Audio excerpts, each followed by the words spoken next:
बस पापा, मैं उस घर में नहीं जाऊंगी, मुझे उस आदमी के साथ नहीं रहना। बिल्कुल मत जाना बेटा। बताओ कैसा आदमी है, कभी पत्नी को टहलाने नहीं ले जा सकता है। अरे आजकल तो लोग कुत्ते को भी टहलाने ले जाते हैं भाई।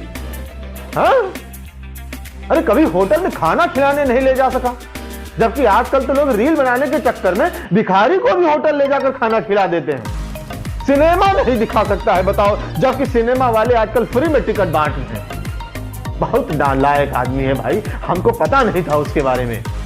बेटा हमको तो लगा पढ़ा लिखा आदमी है, अच्छा परिवार है, जॉइंट फैमिली है, शहर में अपना घर है, गाड़ी है, उसकी नौकरी सरकारी है, हैं?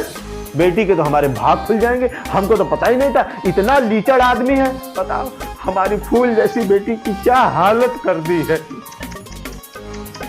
अरे पापा, जॉइंट फैमिली के नाम पे पूरा गांव बसा रखा है। सास, ससुर, देवर, जेठानी, अरे सबके लिए खाना बनाओ, चाय बनाओ, बर्तन धो। मैं नहीं जा रही बस। अरे बेटा, तो वहाँ काम वाली तो आती है ना।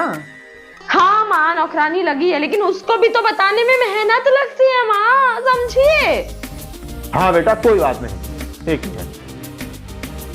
हाँ वकील साहब, ऐसा है हमको हमारी बेटी का करवाना है तलाक, तो दहेज वाला मुकदमा लगाओ और कागज तैयार कराओ। अरे उसमें लिखो कि शादी के समय उन्होंने जबरदस्ती हमसे बुलेट दहेज में मांगा था। हालांकि मांगा तो नहीं था, हमने गिफ्ट में दिया था, लेकिन अभी तुम डालो कि उन्होंने जबरदस्ती हमसे बुलेट दहेज में मांगा था, कैश पैसा मांगा था, वो भी हमने कर्जा लेके दिया, और फिर से वो हमारी बेटी के ऊपर अत्याचार कर रहे हैं, कह रहे हैं कि कैश लेकर आओ, कार लेकर आओ, और हमारी बेटी को घर से भगा दिया है। हमारी बेटी के साथ मारपीट करता है, वो बहुत मारता है, बेल्ट मारता है। अरे हाँ मारता है भाई, मारता है ना। हाँ मारता है। देखो बेटी भी कह रही है कि मारता है, और कोर्ट में भी जाके वो बोलेगी कि इसके साथ बहुत मार पिटाई करते हैं उसके ससुराल वाले सब।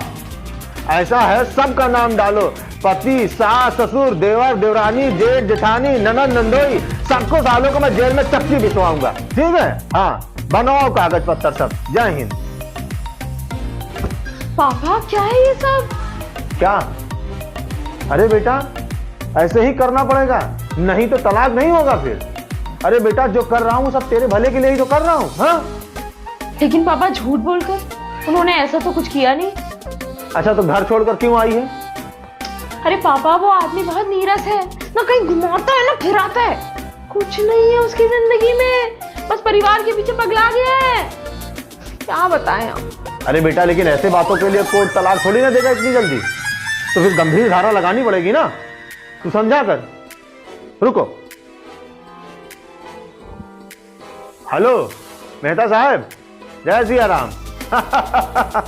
अच्छा मेहता साहब एक काम है आपसे भाई। देखो हमारी बेटी है ना मन्नू, उसका तलाक होने वाला है, ठीक है। तो अब वो अपने पति के साथ रहेगी नहीं, तो उसको एक नौकरी चाहिए, आप अपनी कंपनी में उसको नौकरी दे दीजिए। अरे ग्रेजुएट है, पढ़ी लिखी है, बैक ऑफिस संभाल लेगी आपका। हाँ हाँ चलेगा, सैलरी 10-12 हजार, हाँ चलेगा। हाँ कह रही है कि चलेगा। हाँ और वहीं आपके स्टाफ क्वार्टर में रह भी लेगी। अच्छा हाँ आप क्या बोलते हैं उसको, सर्वेंट क्वार्टर में रह लेगी। अरे बेचारी देखो क्या है कि अभी पति से अलग रहेगी, तो टाइम पास करने के लिए कुछ चाहिए ना, एंगेज रहे। नौकरी करेगी, अपने हिसाब से दुनिया देखेगी, जहां मन चाहेगा जाएगी, जहां मन चाहेगा जो चाहेगा खाएगी। हाँ तो कल मैं उसको इंटरव्यू के लिए भेजता हूँ, पक्का है, ठीक है। हाँ पापा। बेटा अच्छा एक बात बताओ, अगर तुम जॉब नहीं करोगी तो तुम खाओगी क्या, रहोगी कहाँ? कुछ तो जुगाड़ करना पड़ेगा ना आखिर तलाक के बाद। अरे पापा मैं यहाँ रहूंगी ना, आप नहीं खिला सकते क्या मुझे? बेटा कोई भी माँ बाप अपनी बिटिया को पूरी जिंदगी बैठा के नहीं खिलाता है, और जो खिलाता है ना वो अपनी बेटी के प्रति अन्याय करता है, अन्याय। अब रही बात इस घर की, तो ये घर ना अब तेरे भैया भाभी का है, और जब तू अगर जॉइंट फैमिली में नहीं रह सकती है तो तेरे भैया भाभी कैसे रहेंगे, ये बता दे तू। इसीलिए हम तेरा तलाक करवा देंगे, फिर तेरी नौकरी लगवा देंगे, छोटी बड़ी कोई भी, 10-12-15 हजार मिल जाएगा, तेरे रहने खाने का बंदोबस्त हो जाएगा, और फिर कोई अच्छा सा लड़का देखकर तेरी दोबारा शादी करवा देंगे। और सुनो जी, ऐसे लड़की से शादी करवाना जिसके घर परिवार में कोई ना हो, सब मर गए हो या फिर कहीं दूर रहते हो।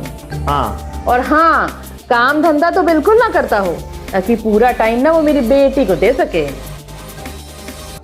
मन्नू बेटा तू हमारे फैसले से खुश नहीं है? क्या हुआ? बेटा, ये दुनिया की कड़वी सच्चाई है जो अब भी तेरे सामने आई। अपना बसा बसाया घर तोड़कर कोई भी लड़की कभी खुश नहीं रह सकती। मैं भी पहले बहुत नीरस हुआ करता था। अरे शादी के 3 साल तक तो मैं तेरी मां को कहीं घुमाने लेकर गया ही नहीं। बस नौकरी नौकरी ऑफिस। लेकिन तेरी मां ने मुझे छोड़ तो नहीं दिया, मुझसे तलाक तो नहीं ले लिया, मायके वापस तो नहीं चली गई। नहीं, इन्होंने क्या किया? इन्होंने मेरी जिंदगी में अपने प्यार के रंग भरना शुरू किया। टाइम लगा, लेकिन धीरे धीरे धीरे धीरे मेरी ब्लैक एंड व्हाइट जिंदगी रंगीन हो गई। समय लगता है बेटा, तू भी अपने पति की जिंदगी में रंग भरना शुरू कर। खुशकिस्मत है तू कि तेरा पति अपने परिवार पर ध्यान देता है, वरना ज्यादातर पत्नियों की तो शिकायत यही रहती है कि पति अपने परिवार पर ध्यान नहीं देते हैं।